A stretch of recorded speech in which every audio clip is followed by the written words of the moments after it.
Being LGBT, or even just gay, or simply being gay, is a great thing. That's a good one.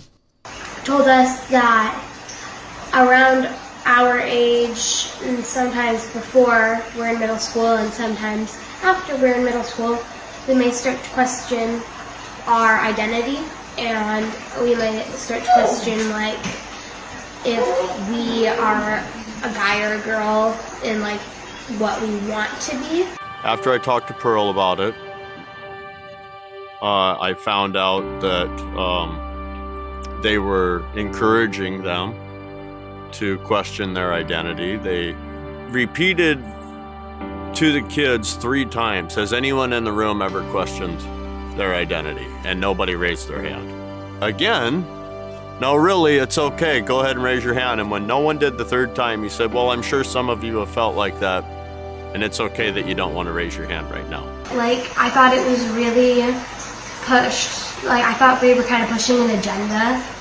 My suggestion to parents is that if your kids are in a class where they talk about diversity, equity, inclusivity, gender, white privilege, your kids should be encouraged to leave the class because they're not being educated, they're being indoctrinated. Now, that doesn't mean that there can't be an intelligent discussion about any one of those topics, but when they come together in a group, then that's a pretty good marker that you're in the vicinity of a radical leftist, neo-Marxist ideology, and there's no excuse for that being foisted on your children. You can download this button sheet to support LGBT rights. You can make your own rainbow design. By wearing the buttons, you'll be showing that your school is a safe place. And get to work. Jesus, those are dismal options. Kids for LGBT right now! You may have to have a serious chat with your school, with your kids' teachers, with the principal. You may have to learn how to formulate your arguments against the practice. Like, if you resent it, what are you going to do? You're going to put up with it? You're going to get angry and take it out on someone else? You're going to do something stupid because you're resentful? It's like that's likely, right? Or you're going to swallow it and get weak. Good evening. My name is Ryan McKeon. I'm coming here on behalf of my child that I had enrolled in the Etiquette Colonies in the TK program. I've since disenrolled him because of some current concern with some material that was read to him that I feel was not age appropriate. I feel like she stepped outside of her teaching guidelines. I volunteered on 9/11 for my child. I am a veteran. I am a fireman. It's a very special day to me. I want to go spend that with my son. It's supposed to be a very patriotic day. I thought, this is TK, maybe we'll do the Pledge of Allegiance, or maybe do some arts and crafts around the flag. That never happened. But what did happen was the teacher read a book. It's called The Family Book by author Todd Parr. He's a controversial author. He's had issues in Erie, Illinois, where he's been banned. Wikipedia could describe this book for what it is. Barnes & Noble has this in the family, in the parenting section. It's not in the kids section. So why is it being read to kids at 4-year-olds age? I feel it's not age appropriate. Within your district, your 12 elementary schools, only 2 carry this book. One is Etiquette Colonies and one is Terra Vista. Why? If it's part of the curriculum, how come it's not in all the schools being read to all the children? Except for my kid. I feel like this is not age appropriate, and within the TK course curriculum, Common Core Standards, it says social interaction and cultural diversity, but only to the extent of cultural, ethnic, and racial identity, including traditions, practice, and language. That does not include families, diverse or otherwise. I feel they overstep the lines. And the reason why this book is controversial is because of a page in here that has 2 mommies and 2 daddies. Okay, now some up here will probably try to tell you that has to do with adopted families or whatnot. That's described in this book in the text. They might say it's because of step-parents or step-daddies. That's described in the text. But what is not described in the text is a traditional family.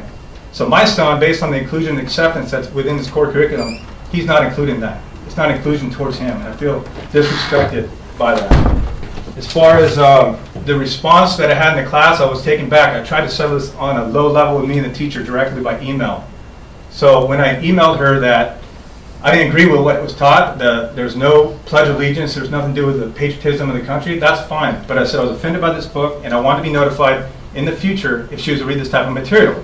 Her response is 9/11 is a touchy subject, and I feel parents should delve on those situations in their own time. However, regarding this book, it's about inclusion and acceptance in her class within curriculum. So on one thing, she wants to be the parent. On another aspect, she doesn't. So she needs to leave that up to me as a parent to decide when these issues are brought up to my child. I don't agree with it, totally against it. I have signed the paperwork to Mr. Judson to have that book removed from the libraries. I would respectfully ask you guys to please look at the material and use an open mind when you guys look at it. And please take it for what it is. There's plenty of other books where are those books at? You can do Whoever You Are, Everyone Matters, Friendship. There's plenty of other books that aren't surrounded with controversy. So why have material and literature in the library that's going to irritate the parents? You know what I mean? I really respect you guys having an open forum and dialogue with the families and hearing us speak. So thank you and God bless. Thank you so much.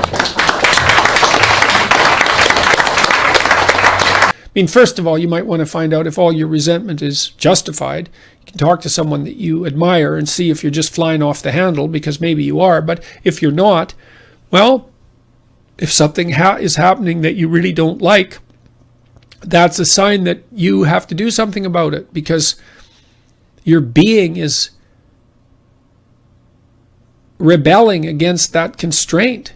Class, my husband spoke. I thought when he came home and told me what happened, I thought to myself, if I were another parent, I feel so grateful to have heard that he volunteered and we knew. But I felt for all the other parents who have no idea what's going on in those classes. And my idea was we need to get on somewhere, we need to let these parents know, and they get to decide for themselves whether they're for it or against it, it doesn't matter. But I felt like they needed to know and be aware of what was going on. So we actually got on the next door, we wrote our little comment. We took off her name because whatever. And we've been attacked nonstop for this. And it made me laugh when someone said my husband's being a bully, because they have attacked our faith, they've attacked his career, they've attacked my child and my family. And I'm a little shaky right now because that's personal to me. And this topic is personal to me. And I think of all, not just the homosexuality that's addressed in this book, but the adopted families. What if their child doesn't know they're adopted? And then that topic comes up, and now the parents have to face and tell their children about something that they're maybe not ready for. So I pray that you as a board reevaluate this book, that it's so controversial. Why not get rid of the book? Why read it over and over again? It's hurting our children and it's hurting our families. I just want to reiterate this. That the Common Core standards include social interaction, cultural diversity, but only to the extent of cultural, ethnic, and racial identity, including traditions, practice, and language. That does not include families, diverse or otherwise. So pretty much we're poking our heads into somewhere that does not need to be poked our heads into. I don't know how better to say it, but thank you so much for your time. I pray that you guys honor our opinions. Thank you. You have to get more educated. You have to get more articulate. You have to get more politically oriented, politically savvy, politically involved. You have to talk to people and make a coalition. You have to face down your children's teacher. You have to come up with a plan for what happens if, when you face them down, nothing changes. You have to lay out a strategy of ideational war, or you have to live with your resentment and risk having your children disempowered by the narrative of victimhood. That seems like a really bad outcome. You know, if they see you resisting it actively, then you are right then and there acting out the contrary narrative. So if you don't believe that they should be described as disempowered, then you should act in a manner that indicates that your convictions have far more potency than you might believe.